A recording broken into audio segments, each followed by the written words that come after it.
Drugs ದೊಡ್ಡ ಮಟ್ಟದಲ್ಲಿ drugs ಪತ್ತೆಯಾಗಿ ನಿಂತಿದೆ. ಮಹಾರಾಷ್ಟ್ರ ಪೊಲೀಸ್ನವರು ಬಂದು ಇಲ್ಲಿ ರೈಡ್ ಮಾಡ್ತಾರೆ. ಸ್ಥಳೀಯವಾಗಿ ಅಂದ್ರೆ ಕರ್ನಾಟಕ ರಾಜ್ಯ ಸರ್ಕಾರದ ವೈಫಲ್ಯ ಆಗ್ತಿದೆಯಾ ಅಂತ. ಅಲ್ಲ, ಇದು ನಿಜವಾಗ್ಲೂ ಒಂದು ಆಶ್ಚರ್ಯ ಆಗುತ್ತೆ. ಮೈಸೂರಲ್ಲಿ ಕೂಡ ಒಂದು ಈ ಡ್ರಗ್ಸ್ದು ದಂಧೆ, ಅಲ್ಲೂ ಕೂಡ ಒಂದು ಉತ್ಪಾದನಾ ಘಟಕವನ್ನ ನಮ್ಮ ಬೇರೆ ರಾಜ್ಯದ ಪೊಲೀಸರು ಬಂದು ಪತ್ತೆ ಹಚ್ಚಿದ್ದಾರೆ. ಈಗ ಬೆಂಗಳೂರಲ್ಲಿ ಹತ್ತಿದ್ದಾರೆ. ಇದರಲ್ಲಿ ಏನೋ ಒಂದು ಜಾಲ ಇದೆ ಅಂತ ನಾನು ಅನ್ಕೊಂತೀನಿ. ಯಾಕೆಂದ್ರೆ ಬೇರೆ ರಾಜ್ಯದ ಪೊಲೀಸ್ ಇಲಾಖೆಗೆ ಗಮನಕ್ಕೆ ಬರತಕ್ಕಂಥ ಈ ಡ್ರಗ್ಸ್ ಜಾಲ ನಮ್ಮ ಪೊಲೀಸ್ ಇಲಾಖೆಗೆ ಬರ್ತಾ ಇಲ್ವಲ್ಲ ಅನ್ನೋದು ನಿಜವಾಗ್ಲೂ ಆಶ್ಚರ್ಯಕರವಾದ ಸಂಗತಿ. ಇದನ್ನ ನಾವು ಭೇದಿಸ್ಬೇಕು.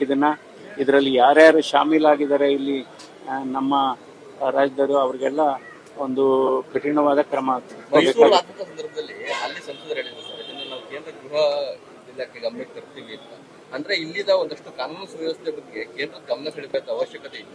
ಅಲ್ಲ, ಇದು ಈ ಡ್ರಗ್ ಅಬ್ಯೂಸ್ ಏನಿದೆ, narcotic drug abuse, it's a universal problem. ಇದು ಕೇವಲ ನಮ್ಮ ರಾಜ್ಯಕ್ಕೆ ಅಂತ ಅಲ್ಲ, ಇದರ ಜಾಲವನ್ನು ಭೇದಿಸಬೇಕು. ಈಗೇನಾಗಿದೆ, ಈಗ ಮಾದಕ ವಸ್ತುಗಳಿಂದ ಹಲವಾರು ಸಮಸ್ಯೆಗಳಾಗ್ತಾ ಇದೆ. ಇದು ಕಾಲೇಜು ವ್ಯಾಪ್ತಿನಲ್ಲಾಗ್ಬೋದು ಅಥವಾ ಹಾಸ್ಟೆಲ್ಗಳು ವ್ಯಾಪ್ತಿನಲ್ಲಾಗ್ಬೋದು.